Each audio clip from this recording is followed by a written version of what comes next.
Welcome back, everyone, to another episode of Let's Examine Resident Evil 5. This is episode 9 already? Jeez.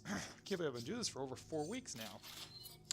You'll know who you are, and my friends, family, and personal demons. That got kind of dark there for a second. Know me as David.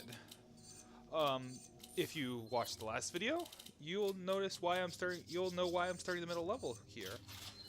The last video was running a little long, and I ended just in the middle of a level instead of at the end of the level as usual, so I could sort of save time for the next video, because this one's going to be a little on the short side. This is going to be just over half an hour. I'll try to I try to keep them at an hour, but this one's sort of the story. This video sort of ends at a nice, good break point in the story of the game.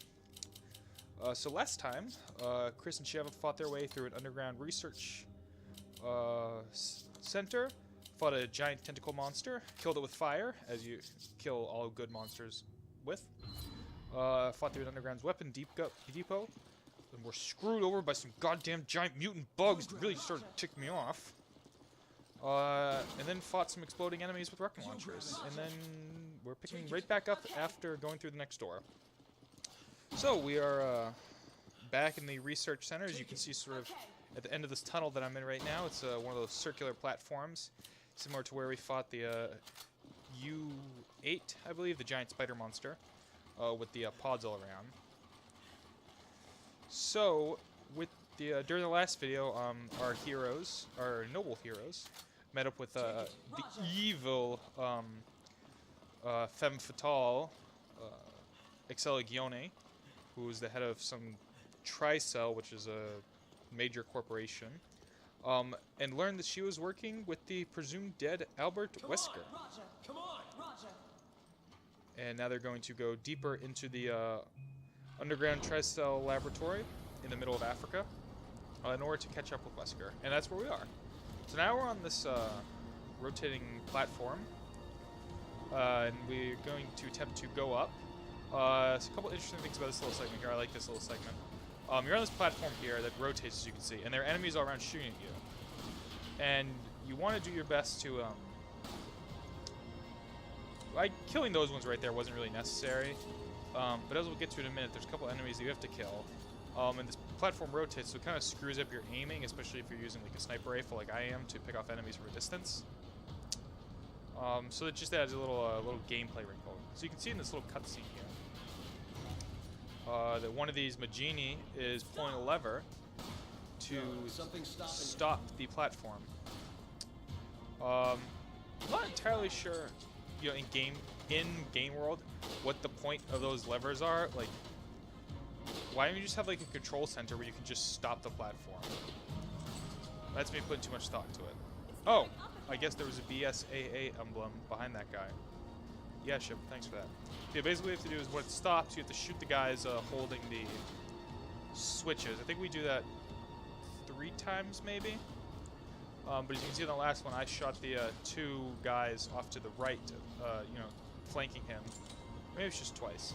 We have to go through this little songy dance before shooting the guy holding the lever, because that way I can pick them off easily without sort of rotating all around and my shot getting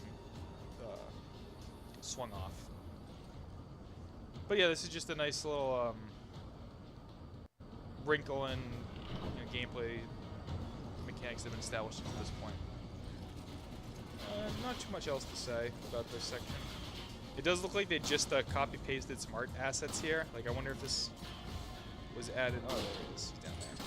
Yeah, because there's like 3 of these platforms that these guys can appear on, but like, at least on this difficulty, I forget, there's different higher difficulties.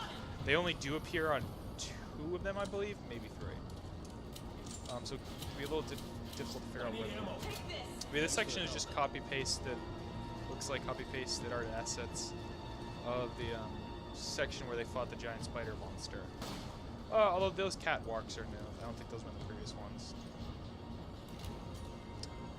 This is another section where it can be somewhat beneficial to have an AI partner, just because their aim is like, they'll always hit, they won't miss, like I am. Really screwed my accuracy. So maybe, you know, if like you're really worried about your accuracy or something, but don't want to die, you give your partner a high-powered rifle, and then just let them, you know, pick the enemies off from range. 2 headshots in a row. Yep, 3 headshots in a row. See ya. Is that 4 headshots in a row? Nope. Oh, that guy explodes. Boom! I did hit him in the head, so like, why? That's interesting that like I headshotted him, but then like he's still alive and he explodes. Interesting how this virus they're all infected with works. Gotta hug the railing here. You don't actually have to do it, but because I'm doing it, you better do it. God darn it. Where's the open, like, how do you open that door, that giant door that I just appeared in front of? And now we're back in a futuristic science fiction underground laboratory area. But just for a second, as it's built up right next against this giant open cavern. I'm slowing down here because I know on the ceilings, I think embedding on the ceilings here treasure. Yes, and I just saw a light. Okay, let's see, is this? What type of treasure is this? Okay, that actually kind of makes sense how that gets there. You know, maybe that ruby was like in the earth that was excavated, so I can kind of understand why that one was there. You think Excella is here? If we want to find really out, ruins? we're gonna have to lower that bridge. Then we need to locate the control. Maybe they're in that building. Yeah, if you didn't see it, and I don't know how, because like I sort of ran past it. At the far end of this room, there's a bridge that's raised, and we have to lower it. Yeah, right there in front of us. So we have to get into the that control area there. But the door's locked, and the only way to get into it is from top. So so what I have to do is I have to run over there, give power to a console over here that calls an elevator, and I'm going to run up around. I'm going to go up the elevator and sort of run around the second floor up here. And, oh, there's another BSA emblem down there. Am I going to get it? No, I'm not going to get it. Did everyone else see it? Yeah. So I stayed. I'm not going out of my way to get them, but if I see them, I'm going to get them. Maybe I was just being a dick and didn't get it. Or maybe I legitimately didn't see it. Oh, Chef still has that sniper rifle I picked up last episode. I wonder why she didn't use it when we were fighting those guys in the rotating platforms. Oh, right, because she defaults to her pistol. Okay, now... Am I going to restart here? No. Okay, I was probably thinking because... Like, we'd be going off by ourselves. You should have playtime that pull that switch and then jump into the elevator. Okay, now I'm going to restart here. I don't really know why I restarted here when I didn't restart the last time. Oh, I see. Yes. I'm doing sort of a pro tip type thing where I'm going to get the grenade launcher here. Fill up with explosive rounds. Because there are going to be some difficult enemies all grouped together as soon as I restart, I'm going to want some extra firepower. Yeah, so here I'm just going to remove the rifle from Sheva. I'm going to give her some, and make sure she has full handgun rounds. Yep. Oh, no, I'm not going to make sure she has full handgun rounds, so I'm going to give her extra machine gun ammo. Oh, the checkpoint was when I got to the top of the ladder, but then it put me back down here at the bottom. That's weird. That's just a funny image with Krista with the grenade launcher on his back. I don't know what it is. It just looks funny to me. Oh yeah, I did some filling around there so I got the shotgun on my back because I like how it looks. It's just funny, just in front of me. Uh-oh, SpaghettiOs. See, this is why I got the grenade launcher. I'm gonna try to pick some off from range. They kind of look like if you've ever seen Alien 3, sort of what the alien looks like in that movie. It's supposed to come from a dog. They sort of like move like that alien does. God, that's a weird reference to a crappy, not the best representative of the Alien franchise there. Oh, but these guys are paying off. That's good. Can I jump down here? Oh yeah, I can. That's a pretty big jump. That'd be pretty bad on Chris's shins. Oh, another cutscene to show that they're... Like, didn't I... Why do I need the other cutscene to show more of them? Like, I can hear them walk... Well, you probably can't hear them. I'm just talking over it. But if you're playing the game, you're going to hear the sound of their nails. Ooh, yeah, that's animation that doesn't really hold up. But that's texturing that doesn't really hold up that well. Let's move. Get over there. Ooh, man. That is a big old knife. What is a machete? I think it's supposed to be a machete, but it's just a weird way to like hold something that big. Okay, I'm not flipping him because I'm not doing enough damage. Yeah, you only flip them when you do enough damage. Should I call? Oh, darn it! He flipped back. Can I get over to? Nope, can't get over to that one while he is flying around. Yeah, you don't have to knife him, but it's just a way to save ammunition. Right. Oh man, did his heart like? It looked like the flaps of the skin, or like where his heart, that thing's heart would be, like sort of came, like bulged out when I hit him with the knife. Would not recommend doing that, but I just did shooting it with the because that is a adverse on your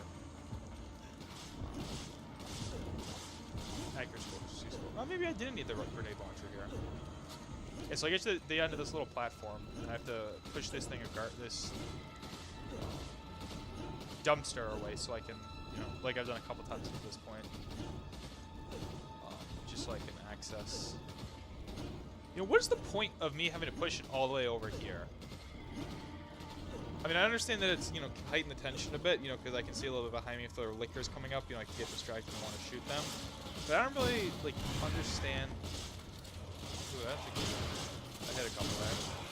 And that one, this one got, like, propelled. Ooh, did you just see that? How he sort of, like, flipped on his side?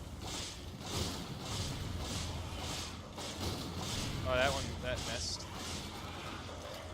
Yeah, you don't have to kill them. You like honestly don't. Actually, I think maybe you do have to kill them. Not in the sense like if you don't kill them, like you can't proceed, but you have to kill them in the sense that like they'll keep attacking. You know, they'll like follow you around this room, and if you want a bit of peace and quiet, you should probably kill them all. Also, they pay off. So I'm at low life.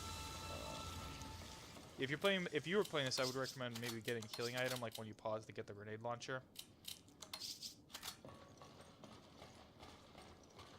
Just getting a drink of water. I mean, my rifle can hold a lot of ammo at this point, like 40 rounds, I think. That's a big. Oh, and there's some healing items up here, but of course I can't pick them up because my inventory's full. I was contemplating there ditching some pistol rounds so I could pick that herb up. But I know that I'm going to be meeting up with Sheva in a second, so, and she'll just automatically heal me, so. Okay. Yeah, you can. Ooh. Thanks for, when she kicked that door in, I think Chris jumped back a bit. Because in real life, that would have been really painful for Chris. He would have gotten hit right in the face with that big metal door. Does it say full? It says full. Not, it kind of looks like from where I'm sitting, fuel, which I know is not right. Although the green herbs are, you know. Uh-oh, that's not a good sign. There's magnum ammo. And there's a full healing item? Yeah, this is not good.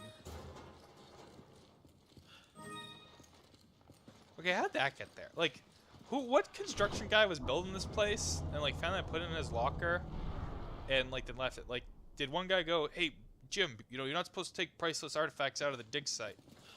Oh, but I wanna. Jim, those are the rules. Okay. And he just put it back in his locker? Like, there's a light there above the door. Is that a light bulb? No, it's a treasure. Treasure's this. I didn't even see what that was. It was a gem of some sort. How the hell did that get up there? It's frustrating. Cutscene time. Stop right there. Okay, so Sella reacts to Sheva. Maybe I'll tell you. Maybe I won't. That's kind of a non-committal answer. Oh, it's Samus! It's Samus Aran. You can see underneath she's got the Zero suit on. Wow, that was close. You know, I like how even 8 years after the fact, everyone was still doing these Matrix effects. Yeah, it's totally Samus, right? Stop playing around. We want some Yeah, she's pale and everything. You haven't changed. Those guns are modeled really well. It's Duke Nukem. You are alive. Oh, it's Wesker. We I thought it was Duke last Nukem. met at the Spencer estate, wasn't it? Well, Yes, let's not talk about that incident we had behind the bar one big time. Family reunion. What are you talking I about? would expect you to be happier to see us. Us. So slow to catch on. Done. Done. Done. Jill. My love, Jill. Jill, it's me, Chris. What? Are you sure that's her? The one and only. She does look like Samus, doesn't she? Oh, the nose. Whoa. Jeez. Yeah. Okay. Jill could not do that before Wesker kidnapped and experimented on her. So that's different. Although, can everyone just do that in this universe? Because like it does sort of work. No, okay. It does work on Matrix laws, so I'm not like. Now, let's finish this once and for all. I think the odds are fair. 2 on 2. Right, Jill. Jill's nose is a little weird. You're not weird in like a look at her nose. It just doesn't really fit her face. It's like kind of. And pause and restart. Was this really Wesker's like best use of Jill? Like really to like brainwash her and like. Oh, actually, at this point, I guess you really don't know that she's been like.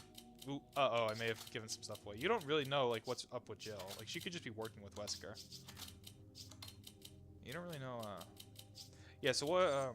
Yeah. I'm just curious. Like, was this really Wesker's best use of time and money to like do all that like experiment on Jill? Because like she had brown hair, so something happened there where her hair turned blonde. Yes, for my new henchman woman, she must be blonde, for I am blonde as well. And she has to be pseudo-British. Yeah, so, that was Wesker's plan, apparently. Yes, so, I'm gearing up here because, this is an interesting fight coming up. I'll explain it a bit, once I get out of this map screen. Mark it. 7 minutes. 7 minutes. I don't know if you could just hear it, but you could hear Wesker's, knuckles crack. Locked. Your future So. hinges upon this fight. That's a weird cutscene. I don't really know why that's in the game. So basically, as Wesker said, 7 minutes. Yes. So basically, Wesker's boasting that he can kill you in 7 minutes, but what that really means is this battle lasts for 7 minutes before he runs away or leaves. So there's a couple things here. So there's sort of two areas here. There's this upper area, and then there's that area where we were in during the cutscene, which is like this like big open area. So you can't just basically run around and try to avoid Wesker for the 7 minutes, or you can do what I'm going to try to do here is and sort of use the area against him and try to do enough damage to him where he'll run away beforehand. And you want to do that because if you're able to there's basically two phases of this fight. There's this 7 minutes fight, and then there's another fight when Wesker leaves against Jill. If you get Wesker to leave now, if you force him to leave instead of wait out the time limit, there'll be a big treasure that you can pick up during the second part of the half. What you have to do is, so Wesker is basically experimented on himself, so he is like really quick reaction time. He can like avoid your bullets. So if he sees you coming, he'll be able to dodge. So what you have to do is you have to use sort of the corners in this area, use them and like hide around them, and then like shoot at him when he can't see you. You can tell when he can't see you when he actually says you can't hide forever. And as you can see at the top right corner there, yeah. So now you're hidden from him. He doesn't know where you are. So as you can see the top right corner, there's that sort of triangle that's turning and moving around. That's Wesker. So what you want to do is you want to lure him, and then basically shoot at him a couple times with your most powerful weapon, in this case being the Magnum. This may actually not be the worst time to use the rocket launcher. So now he's seen us. And usually you can get off 2 shots. Yeah. So I'm trying 3 here. I think I'll eventually learn that I can only get off 2. And as you can see just a minute ago, I opened a sarcophagus that had treasure and another Magnum in it, which will be useful because you're not going to have a lot of Magnum ammo at this point in the game. And it's basically the only weapon that, like, you can sort of use time effectively to kill Wesker fast enough. Now, unfortunately, I don't do enough damage to him. Oh, I just missed. Yeah, I've already figured that out, Sheva. Yeah, so unfortunately, I'm not gonna be able to do enough damage to him, so he's gonna get away. But this is basically the, I think I actually get very close. I think I know, if I had hit him like twice more with Magnum rounds, I would have killed him. I think I did the math correctly on that. Yeah, so this is the other Magnum. This is the Lightning Hawk, which is basically a Desert Eagle. And this one fully upgraded, has really good penetration, and can like get through the armor of, say, like the Reapers. Oh, this whole time Chris and Sheva are fighting it out. I bet they're having like a cat fight. I kind of want to see that. But yeah, I'm not able to kill Wesker here. Maybe if I had switched to my rifle, actually, instead of using the Lightning Hawk, I would have been able to kill him. But it's neither here nor there. But yeah, I actually do wait out the 7 minutes. But this can be really... Oh, okay, so he saw me. Oh yeah, and he'll, like he just did there, he'll try to shoot back at you. This battle is really interesting the first time or two you do it, like when you try to figure out what to do. But then on repeat, it's basically, you know, avoid Wesker enough and do enough damage to him. And see if you can get him to flee. Oh yeah, and he can do that he can do like a sort of like dash move, where basically he moves really, really fast. Yeah, so this section is just gonna basically consist of me like running around and trying to get far enough from Wesker and trying to get the drop on him. Okay, so now he's seen me. Music's nice at least. Yeah, okay. He knows where I am, so I have to, he doesn't really, he does a bit of damage. The bullets that he shoots do a lot of damage, but with just his melee strikes, he doesn't do a ton of damage.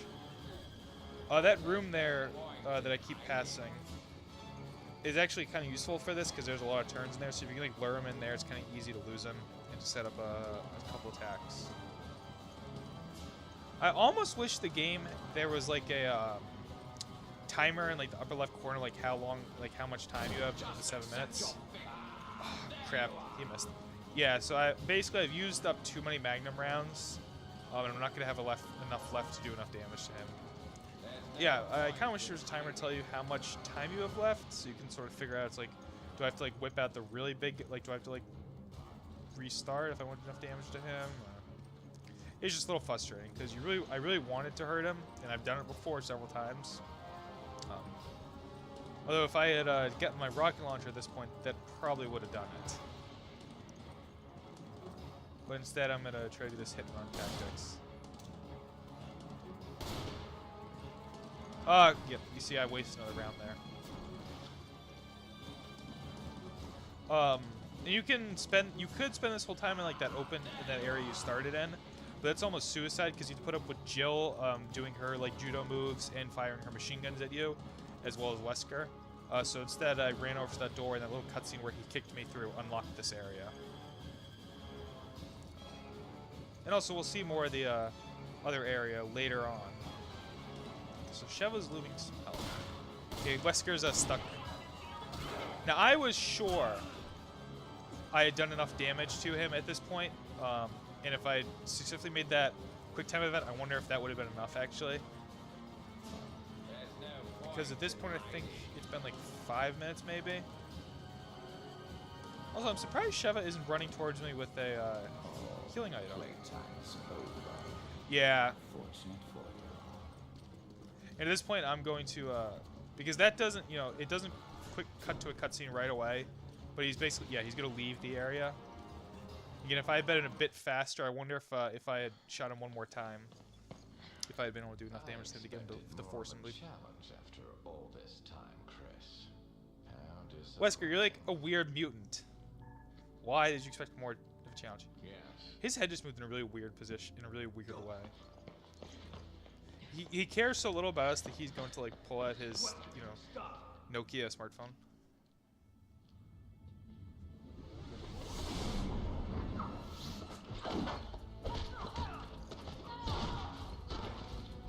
Yeah, I'm pretty sure Jill didn't know all these moves like last time we saw her.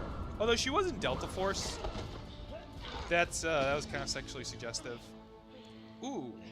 Jill, come on! So maybe she like was this badass. Snap out of it! Nice move, Chris. But now that You actually Joel don't know what's going on with Jill at this point. has arrived, I'll leave you two to catch up. But it's all going to explain what's going on with her in a couple in this cutscene. Get yourself together, wake up! Jill Valentine! Oh, that's what did it, saying her last name? Remarkable. Still That is a very resisting tight such an catsuit she's got on. advantage. Commendable, yet futile.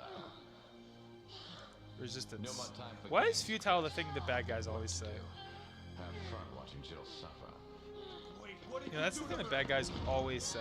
Futile. Between the the Borg. Oh, she's gonna show us her. Oh no, she doesn't. Also, I think her breasts got a bit bigger in this. You know, not to be completely disgusting, Have but to get it off her. what if it's keeping her alive? You know, like, what if that is, you know, like.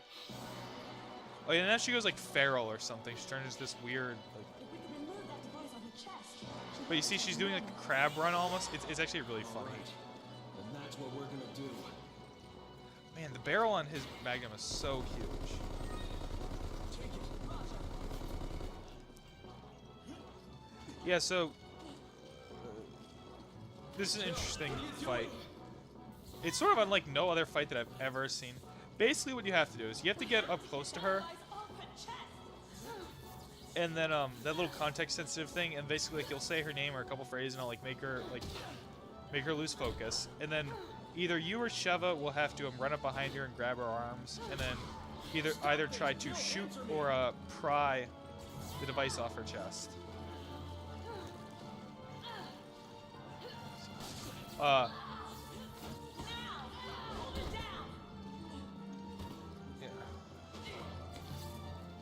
Nope. Okay. Yeah, because there's a thing. There was a little thing there that I could basically get on top of her and like do another thing of try to tear this off. Don't shoot her because you know you will. I think she'd actually die in one shot.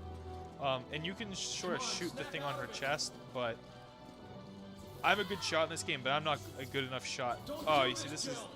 I don't want to hurt you. But I'm not a good enough shot to hit the jewel on her and not her chest. Yes, basically her attacks consist of smacking you and sort of getting away from, away from you and firing her with your gun, and firing you guys with her guns. And she doesn't do. This is just interesting. It's not a very difficult fight. Stop this, Jill. Answer me. But I will say that sort of like her and Chris's movements, and that like what Sheva did last bit right there. It's like this is a very sexually suggestive fight. Like look at like how Chris is like on top of her. It's not just me, right? I went to Letterboxd now. I don't know what caused that. It's me, Chris. Maybe it's like video Would camera. you recognize Where'd me? she just go? Did she like phase through me?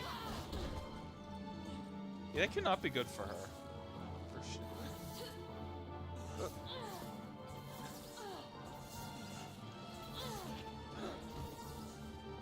Yeah, not really much more to say about this fight. Just that I think it's kind of funny. Jill, I don't want to hurt you. Not much more to say between. I think it's funny. I think that Jill's hot. You know. I like that like her catsuit has like high-heeled boots. I just noticed that again. Am I gonna tear it off this time? Nope. Okay. I don't know if it's that you're supposed to do enough cumulative damage to it, the thing on her chest, or you have to do enough damage in sort of like one go. I'm not entirely sure which it is. Don't do this, Jill. I think it's that it's cumulative, but okay, I didn't even touch her when I threw her. Threw her. Is it gonna do it? Nope. Yeah. Okay. Yeah, I'm pulling it off. Again, that thing could be keeping her alive. Like you don't know if like she could just have like a major heart attack right now. But no, it's fine. Also, you notice we're in a different part of the room. It's bad continuity. Jill. Jill. Yeah, you see, Chris? She died. You fucked up. Chris. Oh, I swore there. Shouldn't have done that. I'm so sorry. Chris.